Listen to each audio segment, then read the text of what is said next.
Well, the Philadelphia Eagles lose one of their own to free agency, another one off the board for the Eagles, and two more pre-draft visits for the Eagles, which now it's starting to look very glaring of where one of their biggest needs is right now. So a lot to talk about here, so let's get straight into it all. A killer buried, but not dead. Darren, we better turn around. Because I've seen enough horror movies to know any weirdo wearing a mask is never friendly. Yo, what is going on, guys? I hope it's having a fantastic day today. This video is sponsored by BetUS, so definitely go check them out if you guys have not. So, first bit of news on the board right now is we were kind of waiting on offensive line free agents and the Eagles and Fred Johnson, and it looks like that Fred Johnson has signed a one-year deal with the Jacksonville Jaguars. I don't know where this was going, and I'm kind of probably guessing this contract, it really isn't that big. But this is what Jeff Stalin does. He earns guys contracts, and guys, and who knows what he got paid. Maybe the Eagles were out of the price range a little bit. I can't say that it probably was that expensive. Fred Johnson taking over for Jordan Mailata when he was out. A rough start, but I thought he tightened up really well, and I think he's gotten better over time, and it's unfortunate the Eagles can't bring him back. So the Eagles are down backup left tackle depth as of right now, and Fred Johnson is off the board. But when we go into the NFL draft, that's where things are a little different here because, what is really the big glaring needs for the Eagles right now? Safety seems to be one. Maybe they still add a DT. Maybe they still add an edge rusher. But offensive line is probably very high on the list right now, where the first three pre-draft visits so far have been offensive linemen, one with Anthony Belton from NC State, and now with the second with a top 30 scheduled with Oregon offensive line, Josh Connolly Jr. Okay, this is the second one here. So he's 21 years old. He doesn't turn 22 years old till November. He was a running back actually his sophomore year of high school, so you know where that athleticism is coming from. So he is a tackle and is a day 2 pick projected in this draft. So can't get enough of offensive linemen going forward. Third on the list as of right now, the third official visit, Marcus Mabot. Okay, he's had 18 starts at right tackle, 14 starts at right guard. Okay, athletic guy, most likely could be a late first to most likely a day 2 pick.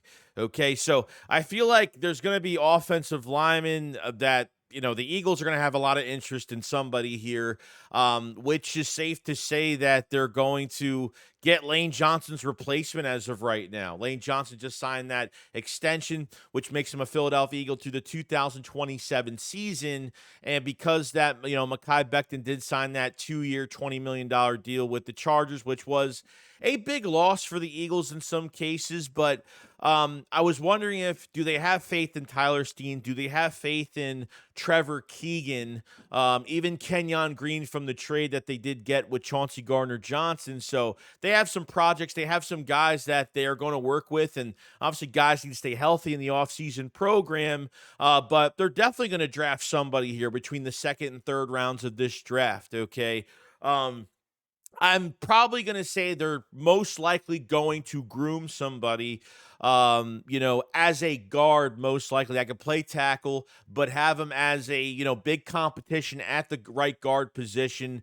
And then obviously in a few years, take over for Lane Johnson. Like I said, kind of groom somebody in the process for a few years, get them better down the road, and we'll be the replacement for Lane. So I think there's a lot on the table here when it comes to offensive line because we've really been going through this free agency process at one of the low-cost these low-cost, high-ceiling type moves where the Eagles have signed edge rushers and the Eagles have kind of added and really only had like 2 really big extensions between Saquon Barkley and having Zach Baun on a big extension, bringing Ben Van Simmeren back on a 1-year deal. So no, it hasn't really been an expensive offseason, which, the Philadelphia Eagles, we already knew they weren't going to be spending a lot of money in this offseason program.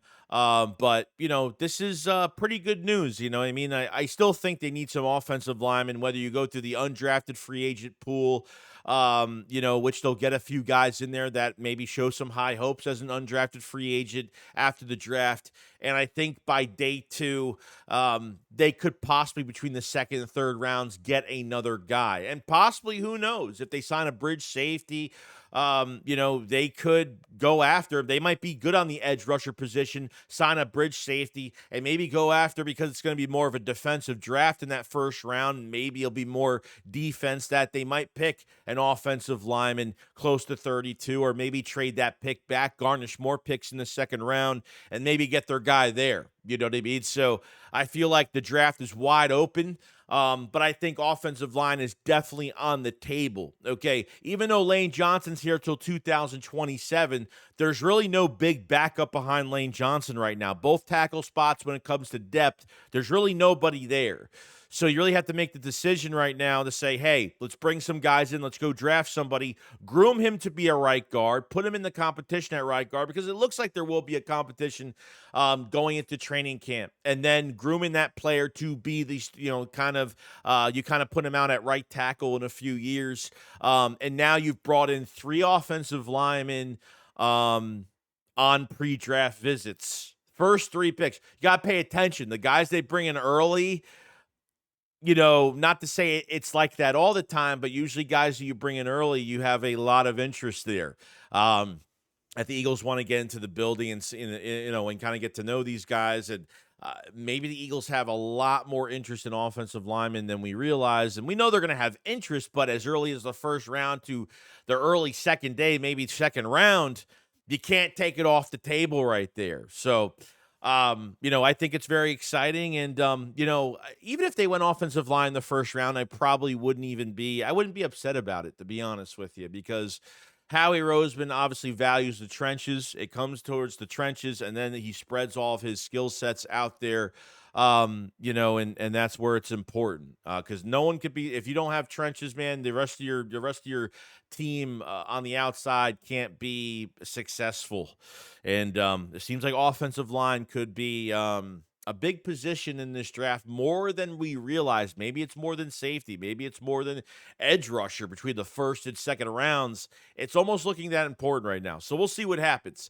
And, Zach Baun officially signed his deal. The Bald Eagle has signed his deal, and so happy that he is back, ready to go. Watched his press conference the other day, and there was no other place he wanted to go. I don't think he even talked to other teams. I think he was waiting on the Eagles to see if what they can get done.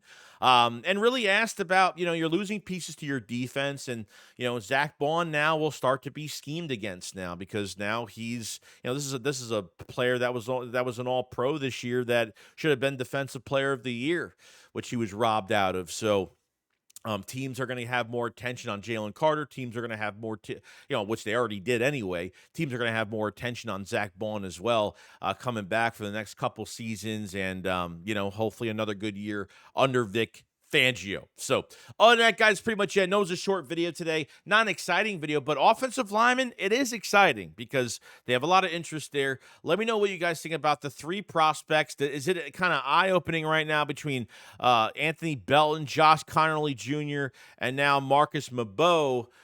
With a lot of athleticism, guys can play multiple positions and at a high level. Your first 3 pre-draft visits are offensive linemen. So other than that, guys, that's pretty much it. I'll see you guys on the next one. If you guys haven't subscribed to the channel, please subscribe for more Eagles news every single day, and definitely like the stream because it helps. Like the video because it helps out tremendously down the road. Appreciate it so much. Shake Squad up, follow, so I peace out, guys. Peace.